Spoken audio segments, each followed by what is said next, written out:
I now invite Minister of Economic Affairs, Michael Halkitis, to present the Prime Minister's remarks.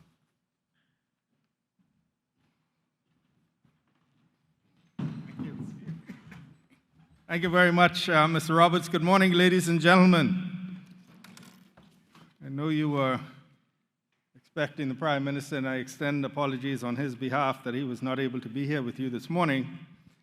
And Bruno, that's a very dangerous joke.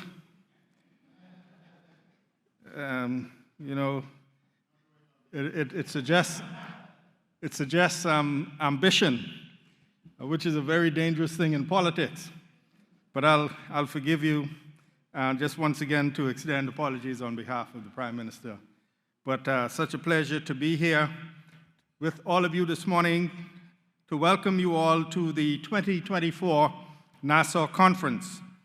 It is indeed an honor to be here to kick off this masterclass in growth and innovation, now in its 19th year of promoting excellence in the financial services sector. Ladies and gentlemen, the world economy is more interconnected than ever before. The globalized financial system, and by extension, the financial services sector, is a core driver of economic growth, with finance flowing freely across borders. They say money talks, and these days it speaks many languages. Money travels all over the world and takes up residence in the right climates. It is no coincidence that we are here in Nassau today because the Bahamas is the ideal climate for financial growth and innovation. So it is in our best interest in our nation to have groups like the Association of International Banks and Trust Companies, the AIBT, who foster fluency in the language of financial services. A variety of factors have been instrumental in the success of our financial services sector, second only to tourism in terms of gross economic contribution.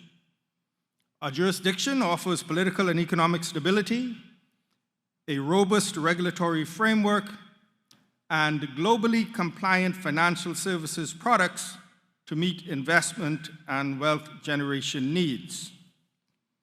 But even as we comply, we advocate and push for change. This government has challenged the unfair blacklisting of developing countries on the international stage, leading to global changes as the United Nations gets more involved in setting objective tax standards. We have pushed for more inclusive decision-making in global tax policy, and we have demanded greater access to innovative financing mechanisms for small island developing states. And we have secured unprecedented levels of foreign direct investment, thanks in part to the talent, stability, and integrity of our financial services professionals. Renowned firms, companies, and institutions have flocked to our country because our expertise is top-notch and our financial services products are world-class. We know that you all have valuable insights into this industry, and this government remains committed to hearing what you have to say. As global financial systems evolve, we want to hear from you on how the Bahamas can better take advantage of emerging trends. We are a government that champions open channels of communication and cooperation with the private sector. It is through our collaborative efforts that we will build a more successful and robust financial services sector. Your insights and feedback will be key as we uphold this nation's standing as a global frontrunner in the international financial services industry. Our goal is to foster an environment that favors growth, encourages innovation, and maintains the highest standards of integrity and transparency.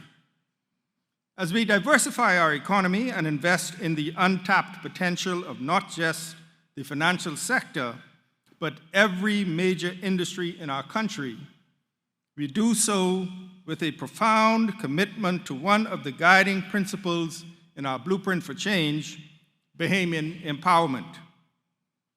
As we fight for fairness in global compliance rules and get removed from blacklists and gray lists, we are also fighting for fairness in local hiring practices through our enforcement of Bahamianization policies.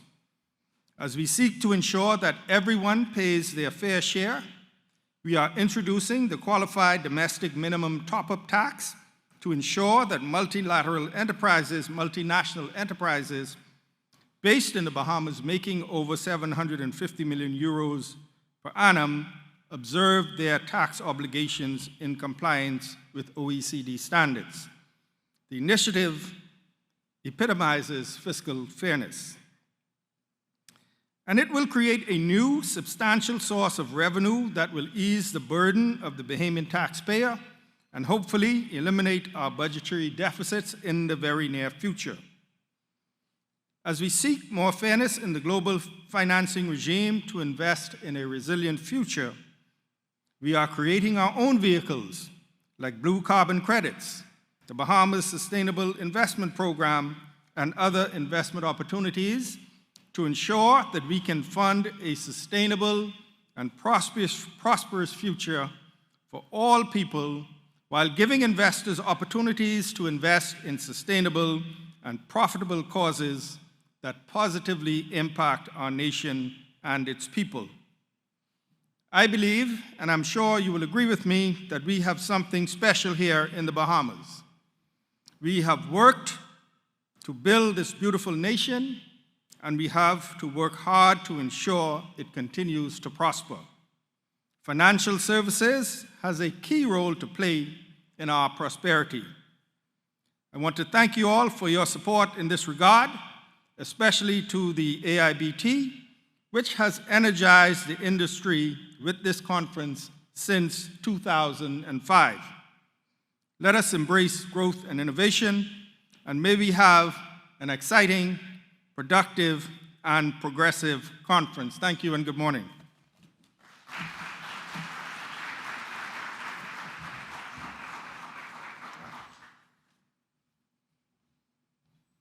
Yes.